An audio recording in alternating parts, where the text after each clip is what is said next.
I'll get right to the point. My middle son is a senior in college. He's a good kid, most of the time. I'm a bit cross with him right now, because he just asked me for money for a spring break trip to Hawaii with his friends, which kind of caught me off guard.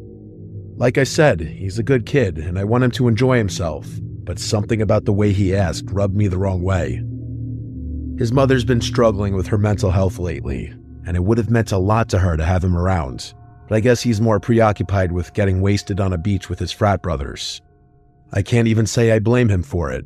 I was exactly the same when I was his age, and I see a lot of myself in that kid. The whole thing actually got me reminiscing about my own college days and reminded me about something I haven't thought about in a very long time, which is the story I'm about to tell. Funnily enough, my son is the one who introduced me to this page, so maybe he'll get a kick out of this if it gets read. I went to Wharton, class of '85, something I'm still damn proud of. It was and still is the most prestigious business school in the world, and I took that reputation seriously. I had my fun, but I also worked like hell. It was a different time back then. A lot of my classmates were crazy, like Wolf of Wall Street crazy, and I did my best to avoid getting swept up into that life. My junior year, though, I did something a little impulsive. I was dating a Puerto Rican girl named Maria Munez, who I remember fondly. Sometimes I try to imagine how different my life would have been if I had chosen to take things further with various girlfriends I had, her being one of them. Instead of going home for spring break like I usually did, Maria convinced me to come home to Puerto Rico to meet her extended family. It was my first time on the island, and I was eager to impress her, so I agreed without hesitation. That being said, I was a nervous wreck.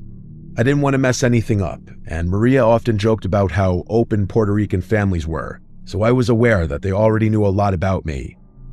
It turned out that my anxiety was mostly unjustified, as I got along really well with everyone upon meeting them, and it seemed like they really liked me. Most of the trip was about meeting her relatives, but we did have time for a few outings of our own. I mean, it was spring break after all.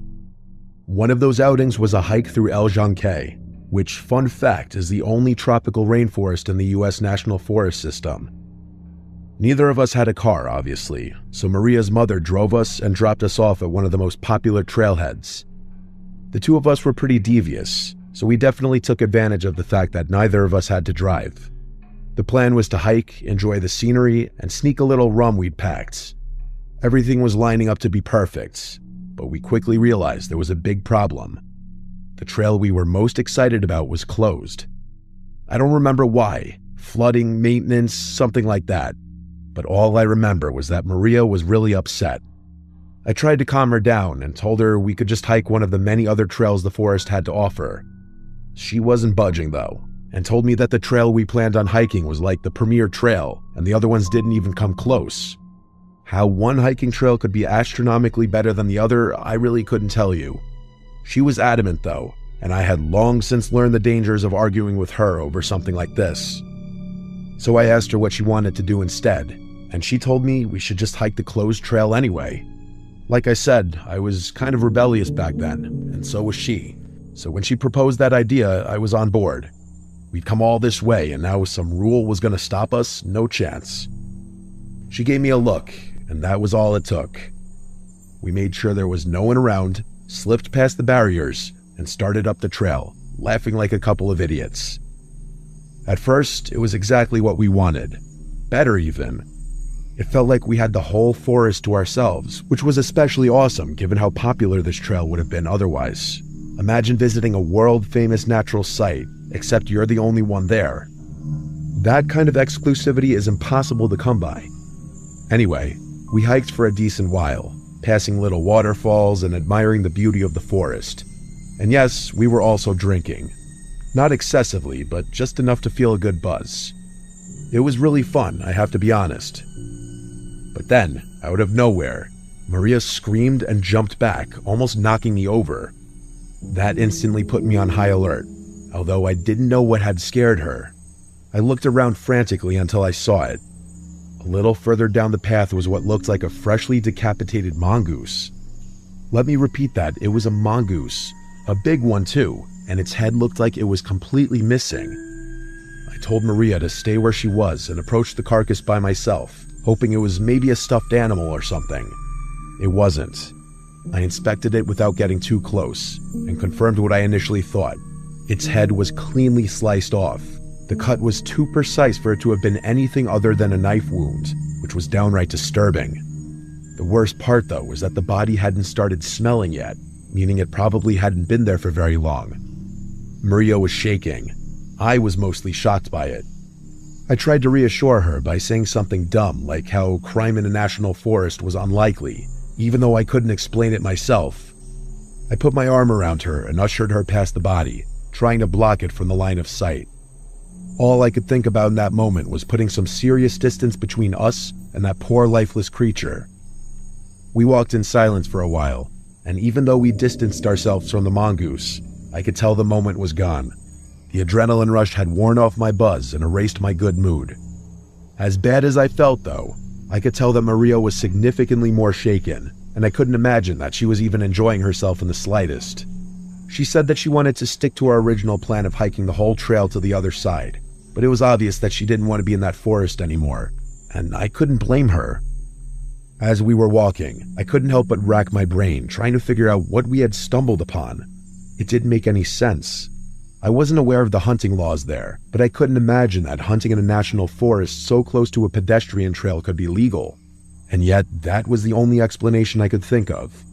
Why they had left that mongoose's body there to rot was beyond me, but there was no other rational explanation. Maybe it was a hunter who had seized upon the opportunity to have that part of the forest all to himself, like we had. I really didn't know. Maria and I hiked another mile or so, with me trying to cheer her up the whole time, but nothing was working.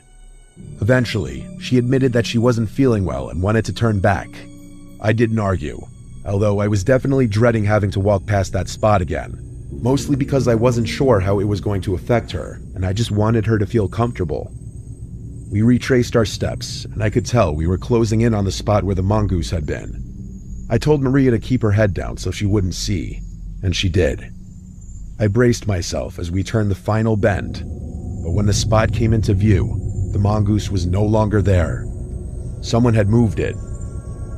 My heartbeat started racing, and I instantly began scanning nearby trees, terrified that there was someone hiding among them. I was not prepared for what came next. Instead of seeing a person, I noticed something hanging from one of the trees. It was a mongoose. It was strung up with twine, its paws tied together. There was a sickly green liquid dripping from its body that hadn't been there before, and it was rotating slowly in the wind. I couldn't help but curse out loud when I saw it, which caused Maria to open her eyes. As soon as she saw it, she let out an awful, blood-curdling scream of pure terror. Before she could freeze up, I grabbed her wrist and told her to run. We took off sprinting down the trail, trying not to trip over each other. I let her go in front of me and kept looking over my shoulder, half expecting someone to be following us. Instead, a deafening scream rang out from somewhere behind us. It was a woman's scream, and it was absolutely terrifying. It sounded like the kind of scream someone getting attacked would make. I felt Maria's body jolt mid-stride, and for a second, I thought she was going to collapse. She let out this panicked sob and tried to push herself even harder, but she was already out of breath. I kept my grip on her wrist, practically dragging her along as she slowed down. We couldn't stop. My own chest was burning, but we needed to keep moving. Eventually, Maria could barely run anymore, so we had no choice but to slow down to a fast walk. I turned around completely and started walking backward, keeping my eyes locked on the trail behind us. I was bracing myself for a fight. Something had strung up that mongoose. Something had caused that scream. I was 100% sure that I'd see something charging towards us any second, but nothing ever happened. The trailhead finally came into view, and for a brief second, I thought we were in the clear. But then I saw someone standing near the barricades watching us.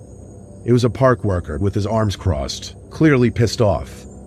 As soon as we slipped past the barricades, he started yelling at us about breaking the rules and told us he was kicking us out and banning us for life. But then he got a good look at Maria, who at that point was both sobbing and physically exhausted.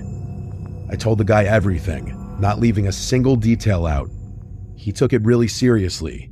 He told us we both needed to come with him, so we did. We were taken to a small ranger station near the parking lot where a supervisor was waiting. I had to go through the story again, then again when they called the police.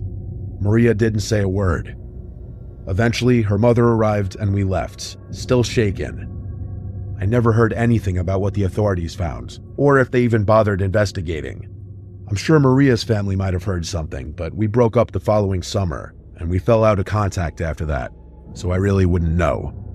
I haven't thought about this experience in a long time, but it's still just as unsettling as it was all those years ago. I think the worst part about the whole thing was that scream, because we never saw anyone else on that trail, and I have no idea who it belonged to.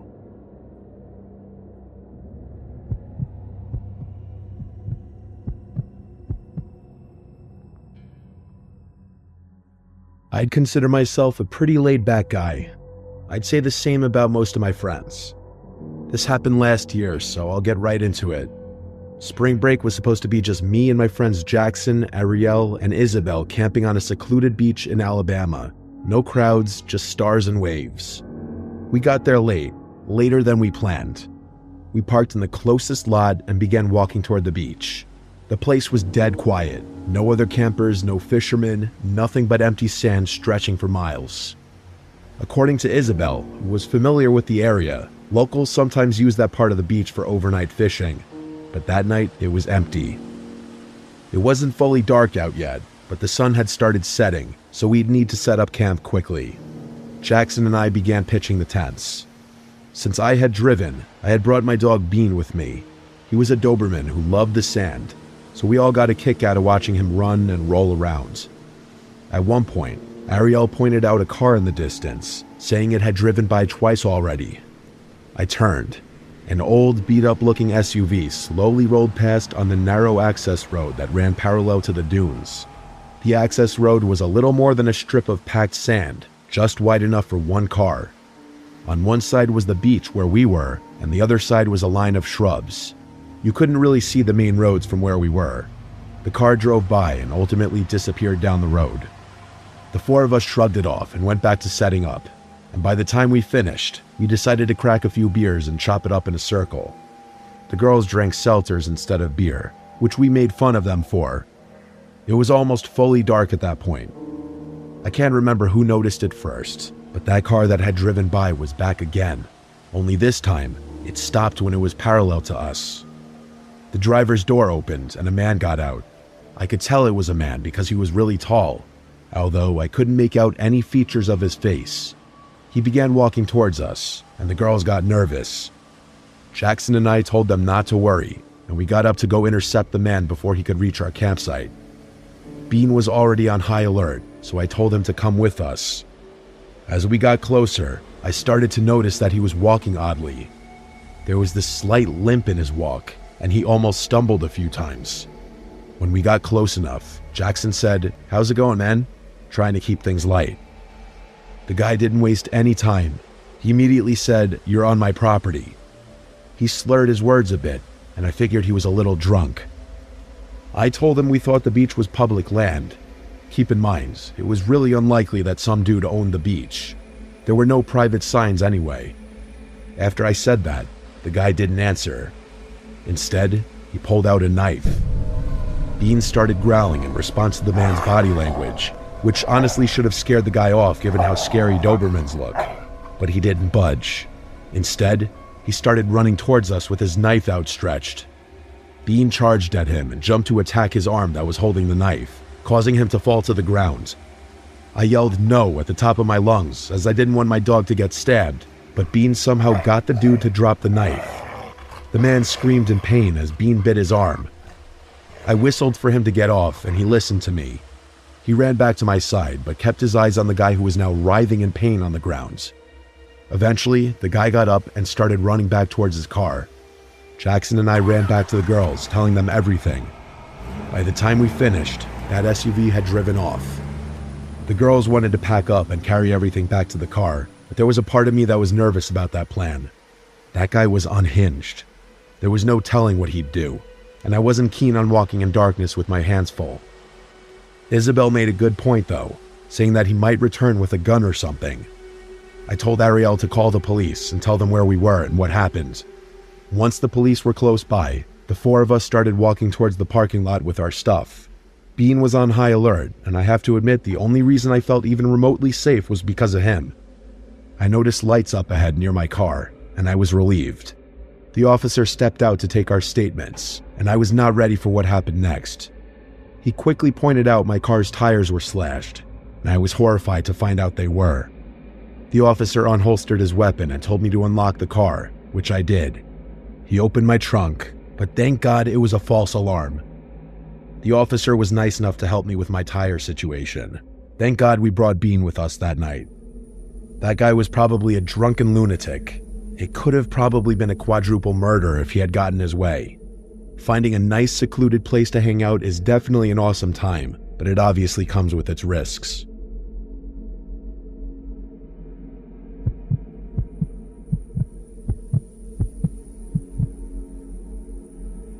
It was spring break 2023. My friend Michelle and I booked a trip to Miami for a weekend. It was both of our first times in Miami. We were both 22. We stayed at some full house rental in Wynwood, which was like a 20-minute Uber from the beach. We got there on Thursday and we were staying until Monday. We landed pretty late in the day Thursday, so we just went out to some nearby bars for the first night. It was fun. The following day, we Ubered to Miami Beach to have a beach day. We brought the towels from the rental and just laid on the beach for hours. Multiple groups of guys approached us, and we just reject them or whatever. But there was one guy who approached us, I guess specifically me, that just had this really charming accent, seemingly nice forward personality, and honestly everything about him was handsome, from his hair down to his physique.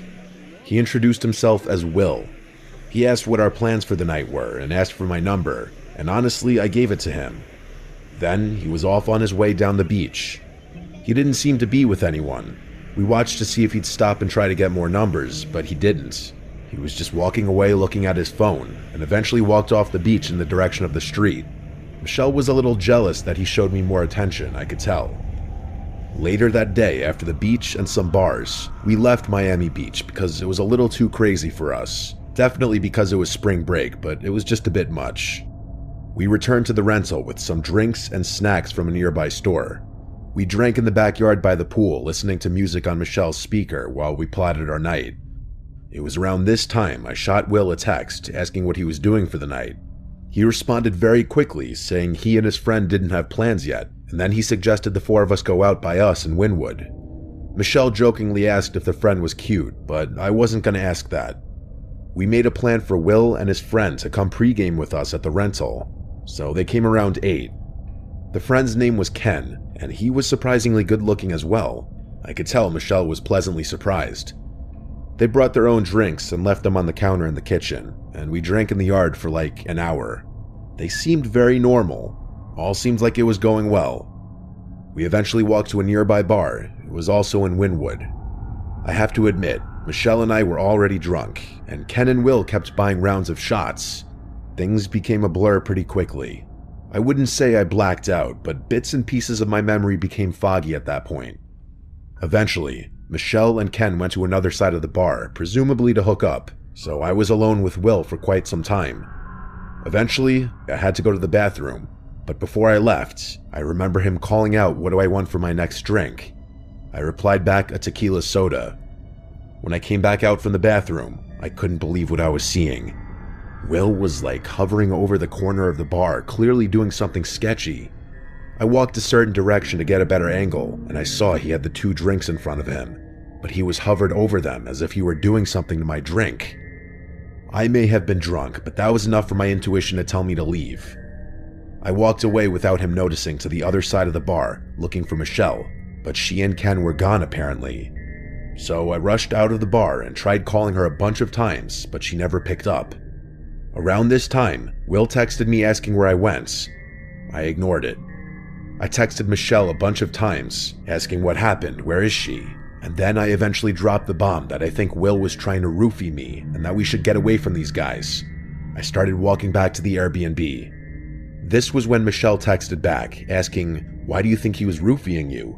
And I said because he was hovering over the drink he ordered for me, doing something to it. She texted back maybe he was just on his phone. I tried calling her, but again, she didn't pick up. She texted back instead, saying, "I'm still with Ken, just text." I responded to her that I already left, so I'm not going back anyway, and I suggested she meet me at the Airbnb. She responded, "I'll be back soon." So I walked back. When I got back, I let myself in with the code lock. The door automatically locked after like 10 seconds. Same thing with the back door. I sat, really drunk and by myself, honestly worried about Michelle, but also I feel like I was wondering if I was just overthinking the whole roofies thing. Maybe he was just on his phone. Either way, it was too late now. I was surprised that Will never attempted to text or call me again. Next thing I remember was the doorknob to the back door jiggling, and then I heard the button sound effects of the code lock, followed by a failed attempt sound effect. I then got a text from Michelle saying to open the back door. I went to the back door and called Michelle's name through the door. She didn't answer though. So I tried calling her phone, but she didn't pick up. I got a text back saying, "Hurry, open the door, he's coming." And this was when I really started to freak out. I yelled through the door, "Michelle, you're scaring me." There was no peephole or windows to look through to see if it was really her. I begged her to please answer me. She never did. There was a peephole in the front door, so I hurried to the front and looked through it. I actually felt sick at this moment, scared for my life, because I saw what looked like Will hiding to the side of the front door. A million thoughts crossed my mind, like if Michelle was running from Will. I was still too terrified to open the back door without her confirming it was her. I texted her back that I'm calling 911 right now. She didn't respond. I actually did call 911 and explained, and while I was on the phone, I checked the peephole again, and Will was gone. When police showed up, I let them in, and within 5 minutes, one of them asked if my friend was blonde, and I said yes. He then told me that another officer had her in their squad car and was bringing her here. I was so relieved, but also horrified. When she arrived in a second police car, she had been visibly crying. She was very, very drunk. To the best of her ability, she explained that she had her phone stolen and she was lost wandering the streets for an hour until someone helped her call the police. All of the texts I got from her number were never her. It was that guy she was with, Ken, or whatever his real name was. We also found her phone thrown in the pool in the backyard. They clearly took off the second I mentioned the police. We had to make a police report giving every last detail as specifically as possible. They said they'd get the surveillance footage from the bar we went to. We also had to contact the Airbnb host and immediately cancel our stay and go somewhere else. It was a long, nightmarish night. Obviously, the rest of our trip was completely spoiled. It took a whole week before hearing back anything from the police, and the only reason they called was to confirm what the name that guy that I was texting gave me, because it didn't align with the phone records for that number, which I'd already figured out myself. He was using another stolen phone. After that, I never heard from the police again, which is absolutely sickening how little priority the police put into cases like this, even with easy evidence. I have no interest in returning to Miami after this horrible experience. I could have honestly been killed.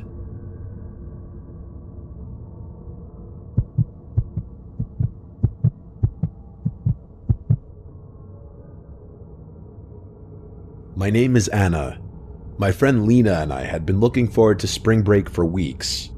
We were two broke college juniors desperate for a change of scenery, but neither of us could afford the classic trip to Mexico or Hawaii, so we were kind of restricted to somewhere in the continental US, preferably not too far away.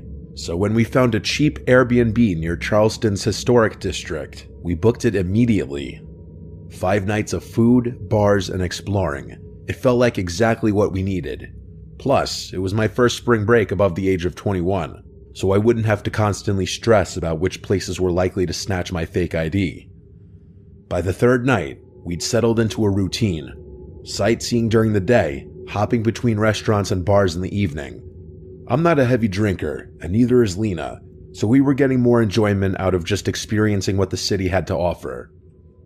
Early that evening, we ended up at this tiny seafood spot we had found online. Fried shrimp, hush puppies, sweet tea, you know, that sort of vibe. The place honestly felt like a hidden gem, and I was impressed that Lena had been able to sift through all the touristy stuff to find something a bit more authentic. The good vibe didn't last though. We were halfway through our late lunch when my phone buzzed. I glanced down. It was a number I didn't recognize. The message just said, "Hey." I stared at it for a few seconds before showing Lena, asking her if she knew the number.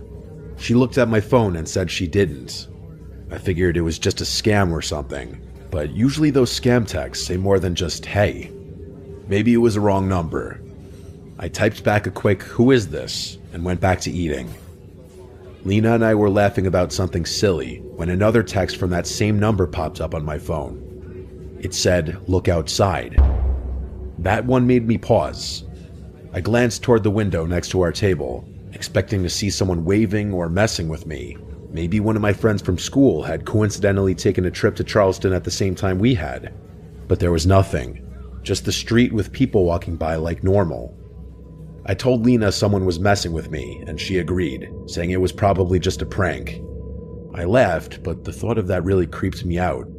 None of my friends were really the type to do that, but I guessed it could have been some guy who had previously hit on me and was bored or something. Up until that point, the whole thing still felt harmless, but then another message came through, just a few minutes later. It said one word, "Anna." That stopped me cold. If this person knew my name, it definitely wasn't a wrong number. Probably not a scam either. I gasped and showed Lena, and she reminded me about something I had completely forgotten about. On our first day in Charleston, Lena and I had entered one of those giveaways at a local cafe. It was one of those win a free meal promotions where they ask for your name and number and a few other things. It had completely slipped my mind, but as soon as Lena brought it up, that's all I could think about. I hadn't given my number to anyone in Charleston either, so it made sense. I told Lena whoever was texting me probably had her number as well, and the two of us kind of freaked each other out. Dinner wasn't as fun after that. In all honesty, I felt too out in the open. We paid the bill and decided to shake it off at a rooftop bar across town. It was packed and seemed like the type of place that attracted a younger crowd, so it was a no-brainer. After a few drinks, I was starting to loosen up, and Lena and I were enjoying ourselves again. But of course, that didn't last long. I got another message from that number, but this one was so much worse. It said, "That's a nice red jacket." I went stiff. I was wearing a red jacket. In fact, I was one of the only people there who was even wearing red. I looked around frantically, but it was useless. The place was crowded, filled with people laughing and drinking, but no one was looking at me. At least, not obviously. I showed Lena the message, and she said we should leave. The two of us started making our way back to the Airbnb as cautiously as possible. I kept glancing around behind us to make sure we weren't being followed, and we weren't. By the time we got inside, I bolted the door and double-checked every lock. We shut the curtains and locked all the windows too, trying to convince ourselves we were just overreacting. But an hour after we got back to the Airbnb, we started getting hungry, but neither of us wanted to leave. We ordered Uber Eats instead, picking some random burger place a few blocks away. I always had my Uber Eats setting set to leave at door by default, as I had a really bad experience with a delivery driver a while back that I don't want to talk about. The estimated wait time was 50 minutes, which felt like forever. We distracted ourselves by watching some dumb reality show, trying to shake off the lingering paranoia from earlier. For a little while, it worked. Eventually, there was a knock at the door. I looked down at my phone and saw a notification from Uber Eats saying the driver was arriving. I was confused though. Normally, Uber Eats would send a photo when the food was dropped off, so I wasn't too sure why our driver had knocked on the door. I looked at Lena, and she looked equally confused. I got up and checked the peephole, and yeah, it was a random, bulky-looking dude in a hoodie holding our bag of food. He just looked like a normal Uber Eats driver. I watched for a few moments, expecting him to set our food down and leave, but he just stood there. After a while, he knocked on the door again and said out loud, "Uber Eats for Anna." I said thank you and that he could just leave it out there, but he still didn't move. There was a long pause, and then he finally said I needed to come out and sign something real quick. That wasn't right. I exchanged a knowing glance with Lena. Something was very wrong about this. She immediately pulled out her phone and dialed 911, mouthing, "just in case," to me. I wasn't going to argue. Looking back, speaking out loud to that guy probably wasn't a smart choice, because after that, he started knocking on the door more aggressively. He kept saying that he had other deliveries to make and that he just needed a quick signature, but I knew that was BS. When I didn't respond, he started jiggling the doorknob. When it didn't budge, he started banging on the door, shouting my name. I honestly thought he was going to kick the door down, and I don't think Lena and I would have been able to fend him off had he done so. But then I heard a siren in the distance, and the banging on the door stopped. I heard the bag of food fall to the porch, followed by rapid footsteps running away from the house. There was quite the commotion on our yard. We heard officers yelling and sirens blaring. Lena and I rushed to one of the windows just in time to see two officers tackling that guy in the hoodie a few houses over. We didn't dare go outside, but we watched as they put him in cuffs and escorted him to the back of one of their cars. The officers then came to our house and we told them everything, including the texts I had been receiving. By some miracle, one of the officers had been patrolling just 2 blocks from our Airbnb when Lena placed the call, which explained how they showed up so quickly. Thankfully, we were in a very happening area. They took our statements and told us we'd be hearing from them soon. It turned out our cafe theory was spot on. He worked there. He had taken photos of the giveaway forms and had been following us since that afternoon, probably because we had written down that we were just visiting for spring break, and that made us easy targets or something. The cops' running theory was that he had followed us home from the bar and waited outside our house. When the Uber Eats driver pulled up, he must have convinced him to hand over the food, maybe pretending to be my boyfriend or something. The guy also apparently had a criminal record, which made the situation even worse. We were dealing with someone with a very violent history, and that was downright terrifying. The rest of the trip kind of sucked, and when it got time to leave Charleston, I was relieved. I still don't know what that guy's plan was. Maybe he thought if we opened the door, he could push his way in and do God knows what. Either way, I try not to think about what would have happened if Lena hadn't called the police when she did, or even worse, if the police hadn't been able to get there in time.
The disturbing noise in the canyon. Back in the early 2000s, my grandfather and I used to go on weekend camping trips during the summer. We always went to the same spot, a beautiful lake surrounded by pine trees and big rocks. To get there, we'd take a winding country road out of town for about 30 miles, then turn onto a narrow, bumpy dirt road that twisted up the mountain. The area was perfect for all sorts of outdoor activities like hiking, fishing, and exploring. As we drove deeper into the forest, smaller paths would branch off in different directions, leading to secluded spots. Eventually, we'd reach our favorite camping site by the lake. The water was clear and calm, great for fishing, and there were flat spots perfect for setting up our tent and campfire. For some reason, not many people came out this far, so we usually had the whole area to ourselves. It felt like our private retreat, a peaceful escape where we could enjoy nature and each other's company without any interruptions. A few years later, my grandfather passed away, and I had never come back to this mountain since then. until one day I lost my job. Facing the loneliness of my silent apartment and the pressure of the bustling city, I decided to go back to my grandfather's house, hoping it could bring me some peace. It was May, and the weather was still a bit chilly. I drove my car through the narrow, bumpy road and soon headed to our private place.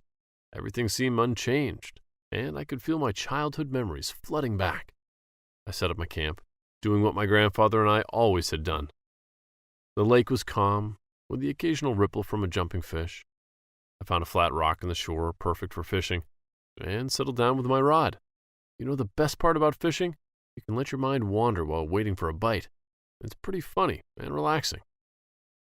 Time passed, and my daydreams were suddenly cut short by a screeching noise from up the canyon. It wasn't like someone cutting wood. It sounded more like metal.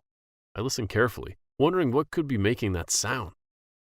I'd been through this area many times and had never seen anything other than trails around here, except the one I drove on earlier. Maybe they opened new trails in the years I was away, or maybe someone else was out there doing something. I don't know.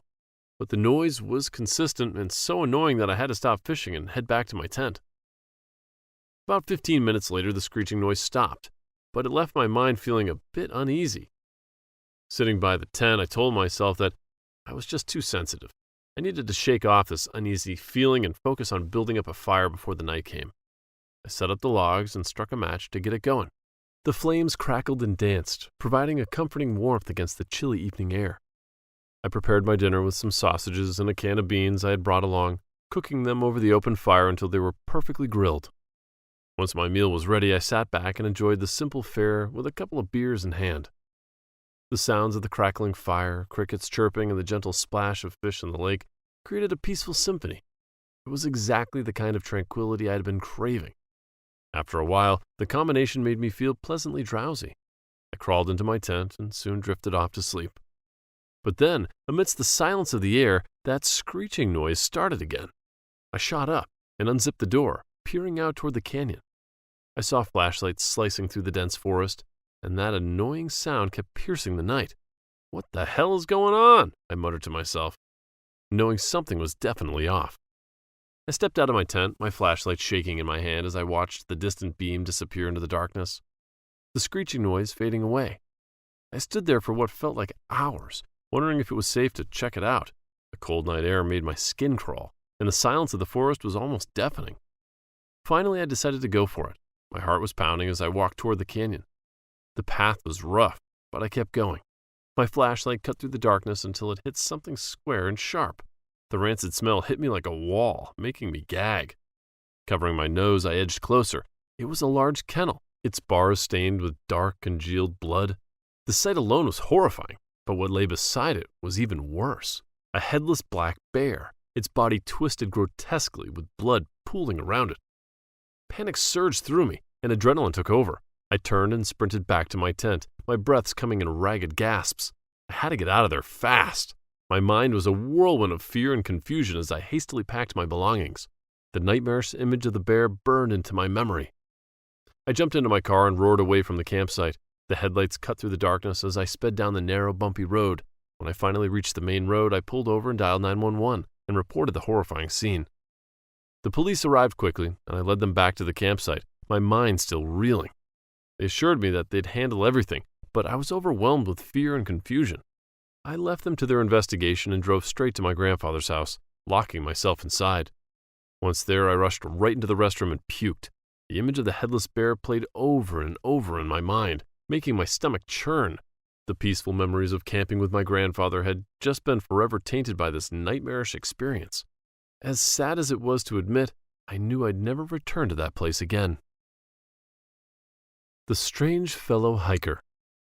It was summer 2015, right after a rough breakup with my boyfriend, and I really needed to clear my head. I started searching online for a good hiking spot and came across Raven Rock Mountain. People said it had amazing views and challenging trails, and it sounded like exactly what I needed. So without thinking too much, I packed up my gear, mapped out my route, and hit the road early the next morning. As I drove to the trailhead, I felt a mix of nerves and excitement, hoping this hike would help me find some clarity. When I got to the trailhead, the crisp air and chirping birds immediately made me feel better. The trail was just as tough as everyone said, but I was loving every second of it.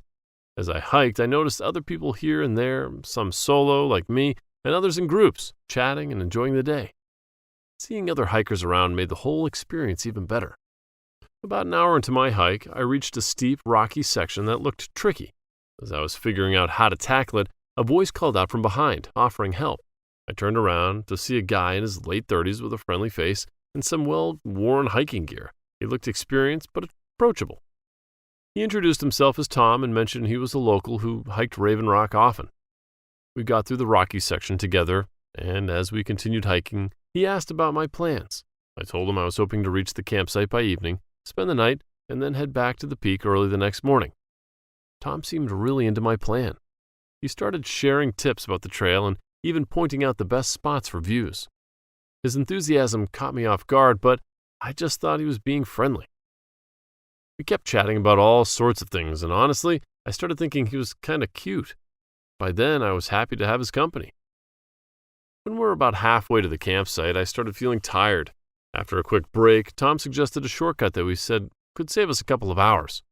He showed me the route on the map, and since he had been so helpful already, I figured, why not? So we veered off the main trail and started down a narrow path, with Tom leading the way.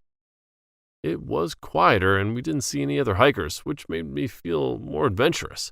But as we kept going, I couldn't shake this uneasy feeling. After a while, the trail got steeper and harder to follow. The trees were thick, blocking out most of the sunlight, and the path was overgrown. It definitely didn't look like a shortcut anymore. I told Tom I was worried, but he reassured me, saying we were almost there and that it's just a rough patch. As we kept hiking, I started feeling more and more uneasy. The campsite was still nowhere in sight. What had felt peaceful at first now seemed kind of creepy. I glanced at Tom and started wondering if I'd made the right decision to follow him, but he kept up his friendly act and I didn't want to see him paranoid. Eventually, we veered off onto another path that led to a small clearing. That's when Tom turned to me with this weird smile, and he looked like he was a different person. "We should set up camp here for the night." My heart was racing. This wasn't part of the plan, and I definitely didn't want to spend the night in the middle of nowhere. I shook my head and suggested we keep going to find the main trail, but Tom shot me down with this cold, hard stare. "No, we stay here." Then he dropped his gear and told me to do the same. Panic hit me as I realized I'd walked right into his trap. He led me deep into the woods where I couldn't find a way out. I stood there, frozen, too shocked to move. Tom watched me for a moment, then started setting up the tent and building a fire, all calm and collected. He knew I couldn't run.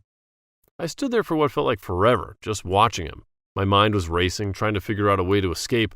I looked around, noting anything that could be used as a weapon. A fallen tree branch, a rock, a mallet. Suddenly, Tom came over to me and sat by the fire. He handed me a sandwich and told me to eat, with this tone that left no room for argument. I forced myself to take a bite, but it felt like the food was stuck in my throat.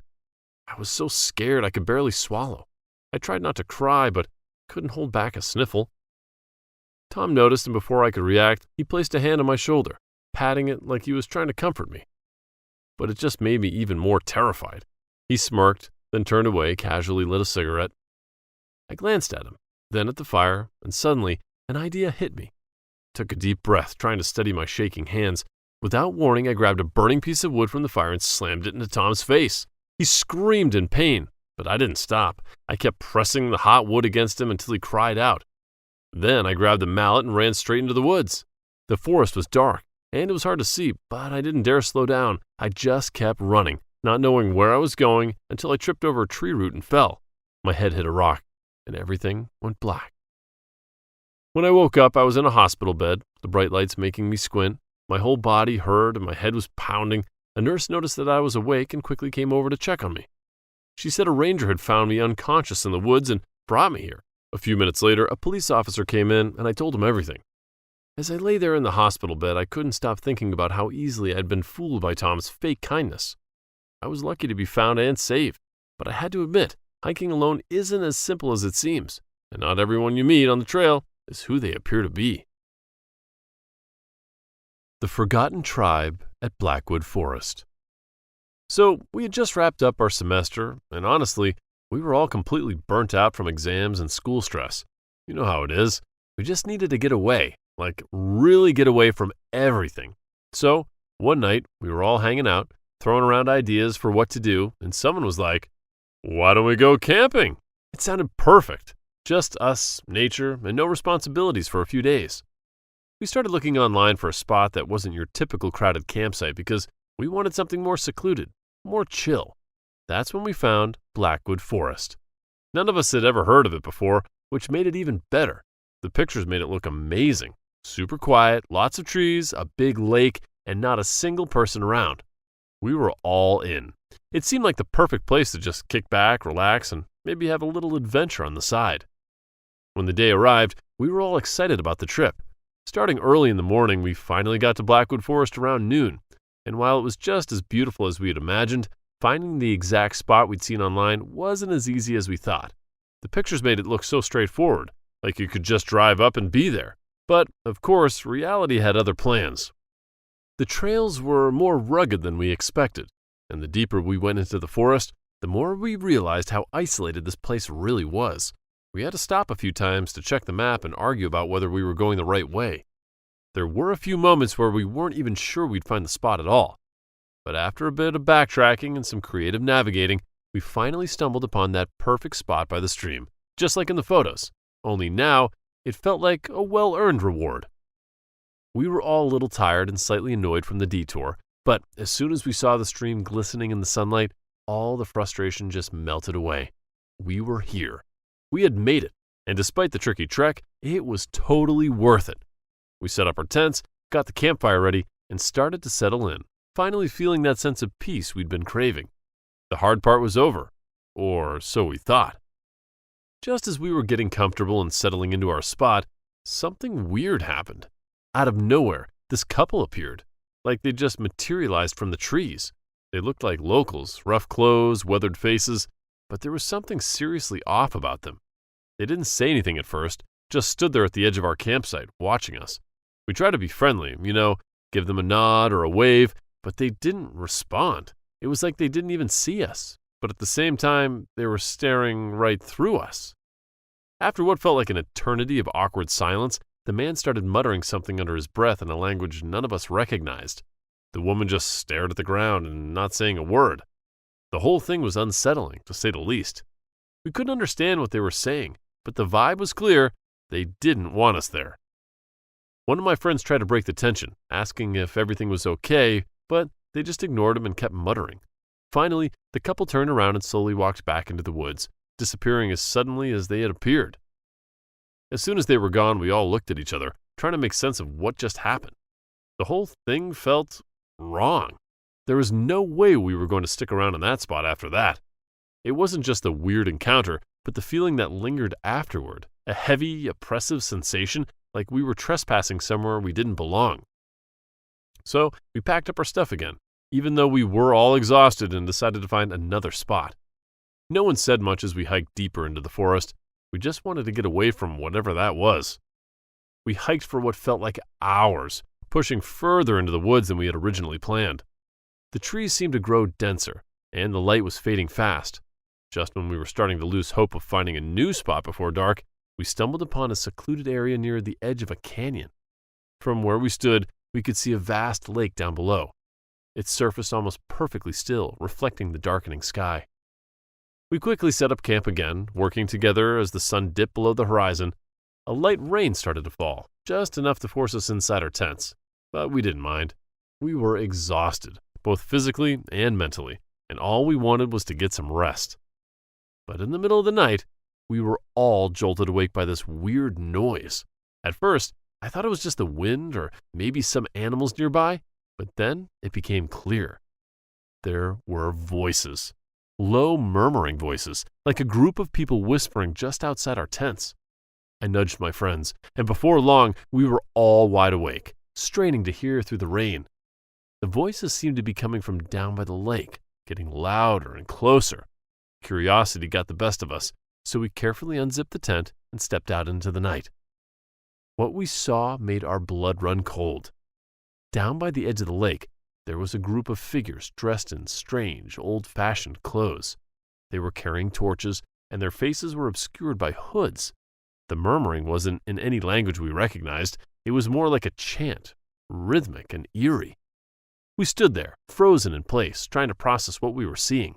It didn't take long for us to realize that the figures were moving towards our camp, slowly but steadily. Panic hit us like a wave. Without saying a word, we knew what we had to do. Get out of there, and fast. We started grabbing whatever we could. Flashlights, phones, anything within reach. There was no time to pack properly. We just needed to get away. We bolted into the woods. The only thought running through my mind was to put as much distance between us and those figures as possible. The forest was pitch dark, the rain-soaked ground making it harder to move quickly, but we didn't stop. We just kept running, driven by pure fear. Eventually, we found a spot deep in the woods where we could huddle together, hidden in the darkness.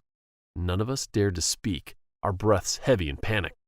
We spent the rest of the night like that, wide-eyed and alert, every sound in the forest making us jump.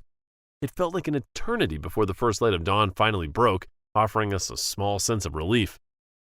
When daylight finally came, 2 of us decided to head back to the campsite, while the others stayed put. What we found there was like something out of a nightmare. Our tents were ripped open. All of our gear was gone. It was clear that whoever or whatever we had encountered wasn't just in our heads. We went back to get the others, grabbed what little was left, and started the long trek down the mountain. It wasn't until we got a signal on our phones that we called 911 and told them everything that had gone down. The response from the authorities was surprisingly calm. They told us that we had camped in an area known to be the territory of an ancient reclusive tribe, a tribe that didn't take kindly to outsiders. They basically said we were lucky to have just gotten a scare. As we made our way back to civilization, we couldn't shake the feeling that we had crossed a line, stumbled into a place we never should have been. It was a harsh reminder that not every corner of the world is meant to be explored, and some things are better left undisturbed.